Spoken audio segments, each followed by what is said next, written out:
Ganda rin itong play ng Spurs kay De'Aaron Fox mga idol eh. Look, tatanggapin ni Luke Cornet yung bola dyan, then ang pambungad na action nila ay hahabol po itong si Harrison Barnes dyan para sa dribble handoff. Mauobserbahan natin yung gagawin ng Wizards defense dito. Nga pala, this game ay na-stream po sa Disney Plus kaya pwede nyo rin pong i-rewatch yan doon. Ayan nga, ang reaction ng depensa ay ganitong nag-switch o tumapat si Vukcevic kay Barnes kasi nga yan yung initial nila na action. Pero dahil Greg Popovich DNA nga rin ito, alam nyo may iba't ibang action na nangyayari rito. At yan pala yon, may biglang pin down action pala si Cornet dito kay Fox upang makaangat ito. Ang galing din ng nangyari kasi na-screenan po si Carrington dyan ni Cornet. At kung switch ang gustong mangyari ng Wizards, mahirap din gawa nung naging busy nga si Vukcevic sa depensa kay Barnes. Galing din na play para kay Fox. Top tier din kasi yung bilis ni Fox mga idol, kaya kung tatambalan mo ng screen ni Wemby to, ay mas hirap ang depensa. Ganyan ang nangyayari ngayon. 2-man game sa dalawang biggest stars ng Spurs at kita rin natin yung reaksyon ng depensa sa pag-drive nito ni Fox. Itong si Branham, si George, kahit malayo ay nakipasok din sa loob upang mag-abang sa drive ni Fox o drop kay Wemby. Kaya bentang-benta talaga ang step back at change gear nito ni Fox, gawa nung pwede talagang mag-drive si Fox dyan kung gugustuhin niya. Hirap tapatan nito sa totoo lang.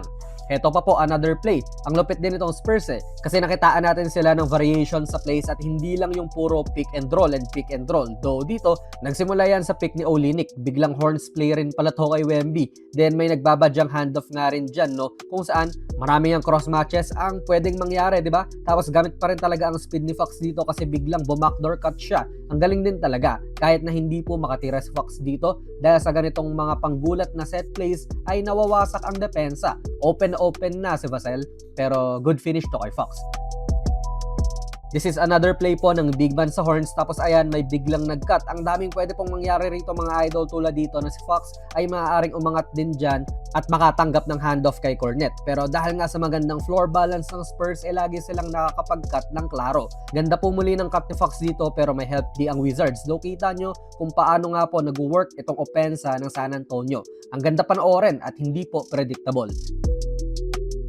Solid din talaga itong galawan ng Spurs mga idol, especially itong plays nila kay De'Aaron Fox. Gamit na gamit ang mga skills niya while being unpredictable din kasi marami silang pwedeng gawin. Yun nga, this game ay mapapanood sa Disney Plus at marami pa pong games na pwedeng panoorin dito. Hindi lang games yan, kundi mga pre-game shows din ng ESPN tulad ng NBA Countdown.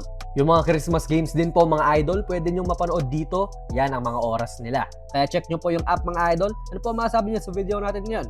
Ilagay nyo lang po ang inyong mga komento sa ating comment section.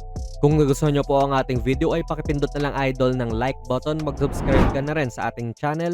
And ako nga pala si Jonas PB and as always, hanggang sa muli.